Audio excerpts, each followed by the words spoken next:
मेरे भाई, अभी बेसिकली क्या होता है उसको मैं बता देता हूँ। देखो, बेसिकली दो चीज़ें यहाँ से हम पहले बता देने वाले हैं।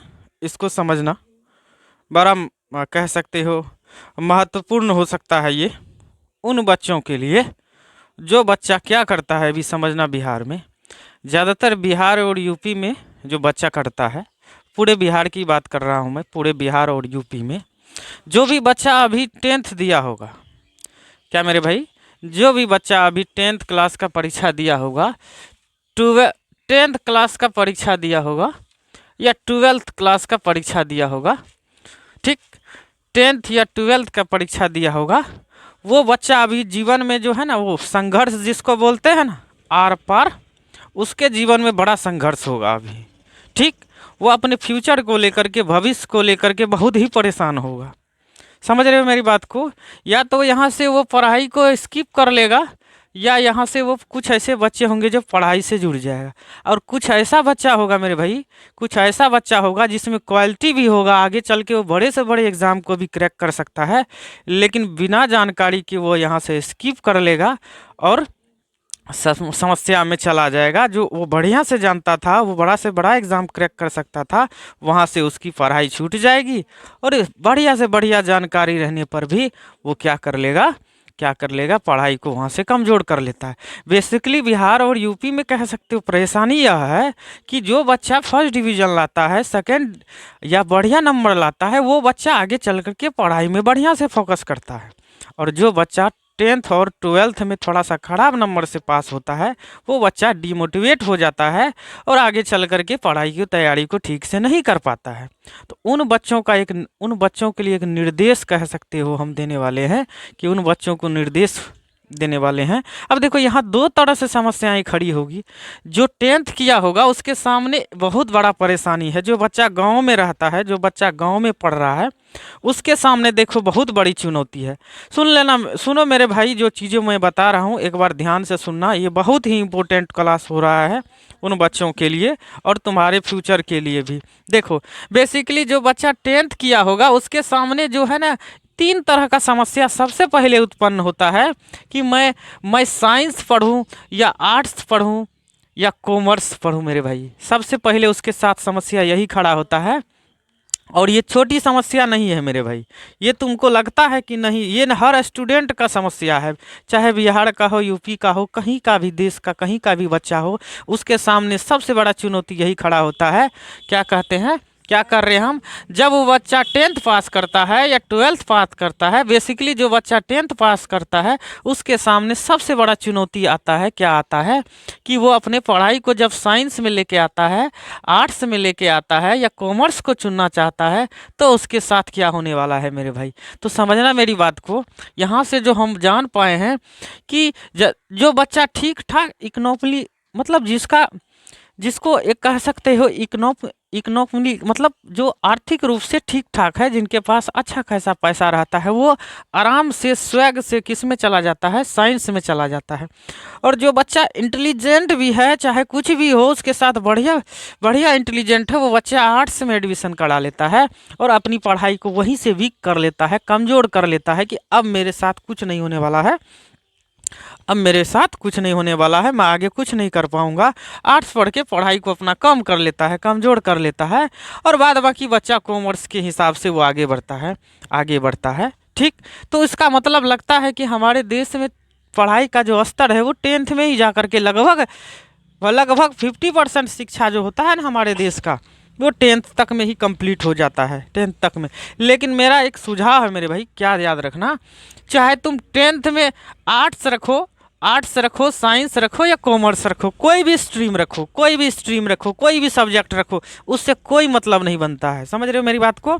उससे तुम्हारा पढ़ाई कभी कमज़ोर नहीं हो सकता है, कभी कमज़ोर नहीं हो सकता है। बशर्ते ध्यान यह रखना है कि आगे का जो कंपटीशन का एग्ज़ाम होता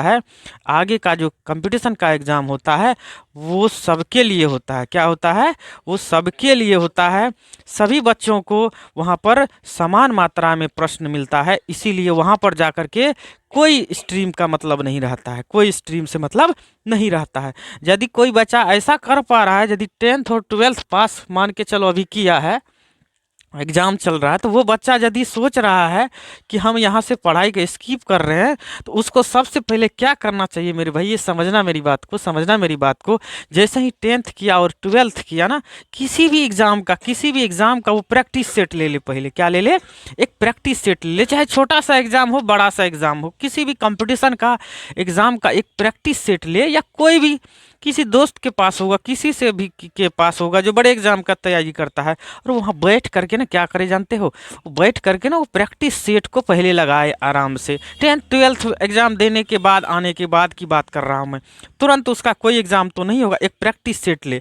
और प्रैक्टिस सेट में यदि उसका बढ़िया नंबर आ रहा है, प्रैक्टिस सेट में यदि उसका नंबर 20 से 30 नंबर भी आ रहा है मेरे भाई, जहाँ सिलेक्शन 70 से 80 नंबर पे होता है, 60 से 70 नंबर पे होता है, यदि उसका नंबर 10th और 12th तुरंत करने के बाद, हालांकि बढ़िया बेहतर रिजल्ट 10th पर ही मिल जाता है उसको।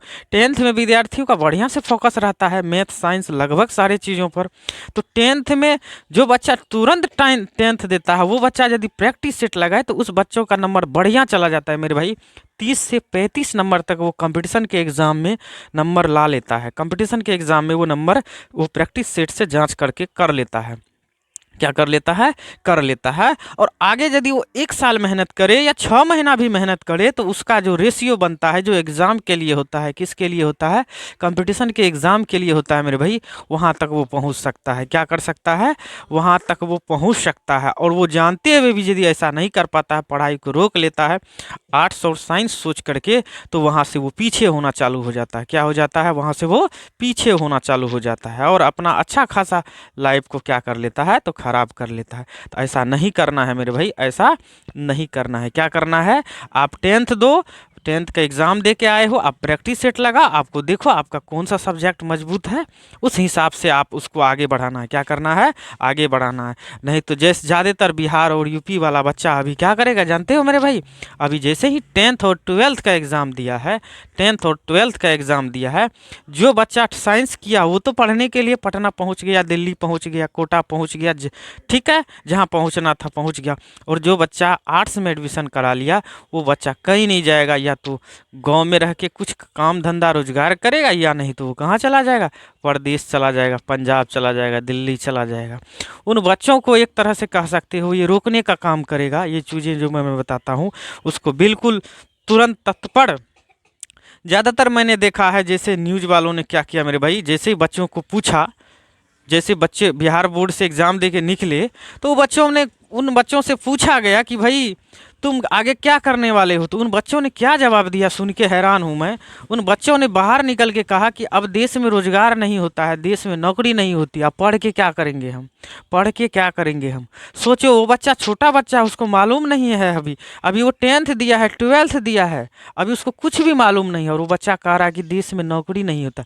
मेरे भाई, देश में इतनी सारी नौकरी होती है, मैं मानता हूँ एग्ज़ाम लीक होता है, पेपर लीक होता है, उससे कुछ साल पीछे होते, लेकिन तुम्हारा गर्दा तैयारी होता है। तो कुछ एग्जाम ऐसा है मेरे देश में, जो एग्जाम टलता नहीं मेरे भाई, वो एग्जाम लीक नहीं होता, वो एग्जाम कंटिन्यू रहता है। किसी के बाप की मजाल नहीं वो एग्जाम को क्या कर दे, लीक करा दे। करता है तो उसको सीधा फांसी की सजा होती है। कोई एग्जाम का पेपर लीक करता है तो ऐसा एग्जाम है, तो तुम्हारी तैयारी इस एग्जाम में नहीं तो उस एग्जाम में होगी, इस राज्य में नहीं तुम उस राज्य में जा सकते हो, दूसरे राज्य में। लेकिन सबसे बड़ा बात क्या है कि तुम्हारी तैयारी बढ़िया रहनी चाहिए। क्या रहनी चाहिए, तुम्हारी तैयारी बढ़िया रहनी चाहिए। और इन्हीं सारी जानकारी के अभाव में मेरे भाई, इन्हीं सारी जानकारी के अभाव में वो अच्छा लड़का जो होता है, हाँ, अच्छा लड़का वो भी है जो 10th में 12th में 3rd डिवीज़न से पास किया है। क्यों, हो सकता है वो लड़का समझ से पढ़ रहा हो, कुछ ऐसा बच्चा है जो रट के पढ़ रहा हो। रट के पढ़ने वाला बच्चा मान के चलो 1st डिवीज़न ला लिया, और समझ के पढ़ने वाला बच्चा यदि 3rd डिवीज़न भी ला लिया है, 3rd डिवीज़न भी ला लिया, तो वो बच्चा बेस्ट है, ना कि जो बच्चा 1st डिवीज़न है वो। तो समझ गया तुम लोगों ने क्या कहा, हम क्या कहे हम। तो उस बच्चों को मैं बता रहा हूँ, उन्हीं बच्चों के लिए एक तरह से रोकने का काम करेगा कि वो अपने जानकारी को यदि जानता है तो टेस्ट लगाए। क्या लगाए मेरे भाई, टेस्ट लगाए और जाने 10th-12th के बाद हमारा कितना नंबर बढ़िया आता है या नहीं आता है। यदि 15-20 नंबर भी आ रहा है शुरुआती में कंपटीशन के एग्जाम में, तो वो भी बहुत है। समझ रहे हो मेरी बात को? किसी भी चीज़ का, चाहे रेलवे का प्रैक्टिस सेट हो, चाहे पुलिस का हो, दरोगा का हो, किसी भी चीज़ का प्रैक्टिस सेट हो, यदि 15 से 20 नंबर भी स्टार्टिंग में ला रहा है वो प्रैक्टिस सेट से, तो सोच लेना कि वो अभी कंपटीशन में है। क्या है? कंपटीशन में है। 1-2 सालों की मेहनत के बाद, 1-2 सालों के बाद मेहनत के बाद वो बढ़िया तरीके से अपने आप को तैयार कर लेगा। किसके लिए? कंपटीशन के लिए। किसके लिए मेरे भाई? कंपटीशन के लिए। तो ऐसे बच्चे जो है बिल्कुल उसको करना चाहिए, रुकना चाहिए, समझना चाहिए, स्किप नहीं करना चाहिए पढ़ाई को। समझ गया मेरी बात को? स्किप नहीं करना चाहिए। स्ट्रीम हो, सब्जेक्ट हो, उससे कोई बाधा नहीं पड़ता है। अब आर्ट्स पढ़ रहे हो, हिस्ट्री पढ़ रहे हो, ज्योग्राफी पढ़ रहे हो, उससे कोई मतलब नहीं है। कंपटीशन के एग्जाम के लिए आपको सब सब्जेक्ट पढ़ना होगा, ये रूल्स है मेरे भाई। तो उसके हिसाब से आपको पढ़ना पड़ता है। समझ गया मेरी बात को? सारे बच्चों ने यहाँ जो बैठा हुआ है सबको समझ में आ गया? तो ये चीज़ें आप लोग ध्यान रखना, ये चीज़ें आप लोग ध्यान रखना। ज़्यादातर ऐसा नहीं आर्ट्स रख दी, अब पढ़ भी नहीं रहे हैं, अब कुछ होगा ही नहीं। अरे बने भाई, तुम पढ़ ही नहीं रहे हो तो होगा क्या? ठीक है, अलग से भले तुम आर्ट्स रखो, कुछ भी रखो, समझ रहे हो मेरी बात को? अलग से आपको साइंस पढ़ो, एकदम पूरा फिर से साइंस पढ़ो, फिर अलग से पूरा मैथ पढ़ो, एडवांस का मैथ पढ़ो, बेसिक का मैथ फिर से करो। ये 2-3-4 साल की प्रक्रिया सब करता है। समझ रहे हो मेरी बात को? सब करता है। जो जो चीज़ छूटा हुआ था आपके स्कूल वाले एग्जाम के बाद, ठीक है, आप उसमें उसको मैनेज करो, ठीक करो, ठीक है, ये करना पड़ता है। फिर 2-3-20 ज़्यादा नहीं, 2-3 सालों की मेहनत पर आप बढ़िया राज कर सकते हो, बढ़िया जॉब में जा सकते हो, ठीक है ना। वैसे भी बाहर निकल कर पढ़ाई को स्किप करके, छोड़ करके तुम राजा नहीं बनने वाले हो। तुम्हारे दिमाग में है कि अब पढ़ लिख लिए हैं, अब 10th-12th कर लिए हैं, कुछ नहीं होता है मेरे देश में, तो तुम बाहर जाकर भी कहीं राजा नहीं बनोगे। ऐसा तुम्हारे दिमाग में चल रहा है कि ना, झोला उठाए चल दिए बाहर। ज़्यादातर यूपी बिहार में ही होता है, झोला उठाए चल दिए बाहर, पंजाब चले गए, दिल्ली चले गए, और वहाँ जा कर के हम राजा बन जाएंगे। ठीक है, ऐसा बिल्कुल नहीं होता। राजा बनने का यही एक तरीका है, यही एक तरीका है कि अपने साल को, उस समय को, 2-3 साल जो बचता है ना, उस सबसे महत्वपूर्ण समय होता है, उसी साल में आप समय से तैयारी कर लोगे। तो इन बातों को ध्यान रखना। जब आप 10th-12th कर रहे हो तो बिल्कुल मत भागना, बिल्कुल झोला उठा करके अपने पढ़ाई को स्किप मत करना। प्रैक्टिस सेट लगाना। क्या करना मेरे भाई? प्रैक्टिस सेट लगाना और अपने आप को जज करना कितना नंबर आता है। यदि 15 से 20 नंबर भी आ रहा है तो आप कंपटीशन में हैं, वहाँ से आप 2-3 साल की मेहनत करके आगे बढ़ सकते हैं। स्ट्रीम कभी बाधा नहीं बनता है। ज़रूरी नहीं है आप नीट की तैयारी करो तभी पढ़ो, उससे कोई मतलब नहीं बनता है। ज़रूरी नहीं है कि आप यूपीएससी की तैयारी करो तभी रुको, ऐसा कोई ज़रूरी नहीं मेरे भाई। बस अपने आप को, पढ़ाई को क्या करना है, वहाँ से इम्प्रूव करना है। क्या करना है? इम्प्रूव करना है, बढ़ना है, सेट लगाना है। ठीक है मेरे भाई? ठीक है मेरे भाई, तो चलिए हम आज पढ़ाई को आगे बढ़ाते हैं यहाँ से। समझ रहे हैं मेरी बात को? पढ़ाई को यहाँ से आगे बढ़ाते हैं। और आज हम लोगों को क्या पढ़ना है मेरे भाई? क्या पढ़ना है, कोई भी बताओ? क्या पढ़ना है आज हम लोगों को? हम लोगों को डिवाइड पढ़ना है, भाग पढ़ना है। क्या पढ़ना है मेरे भाई? भाग पढ़ना है। क्या पढ़ना है? भाग। कल हमने सारे बच्चों को भाग बताया था। कुछ बच्चों की संख्या कम दिख रही है। मेहमानी भाग गया क्या? मेहमानी चला गया? चला गया ना, चांद चला गया ना। ठीक है मेरे भाई, ठीक है, ठीक है मेरे भाई, ये ठीक है मेरे भाई, कोई दिक्कत नहीं है। ठीक है मेरे भाई, ये ध्यान रखना। चलिए आगे बढ़ते हैं। हम्म, तुम लोग मेहमानी भाग जाते हो, मेरे जेब में पैसा नहीं रहता, मैं मेहमानी नहीं जाता हूँ। सोचो तुम लोग कैसा जीवन जी रहा है, मैं कैसे जीवन को जिया रहा हूँ। सोचो तुम लोग, सोचते हो आज का भोज न छूटे ना। आज का भोज न छूटे, आज का मेहमान, मेरा रिश्तेदार न खपा हो जाए। मैं 5 सालों से रिश्तेदार के कहाँ यहाँ नहीं गया। सोचो मैं, तुम क्या जानो यार क्या होता है जिंदगी में ना। समझ रहे हो बात को? हाँ, समझ रहे हो? हाँ, बहुत त्याग मांगता है, बहुत तपस्या मांगता है पढ़ाई, ऐसा नहीं होता है मेरे भाई। समझ रहे हैं ना मेरी बात को? चलिए, तो हम डिवाइड देख रहे हैं, आप लोग कितना डिवाइड में कंप्लीट किए हैं, क्या किए हैं, एक सवाल मैं दूंगा। अब देखो, जिन बच्चों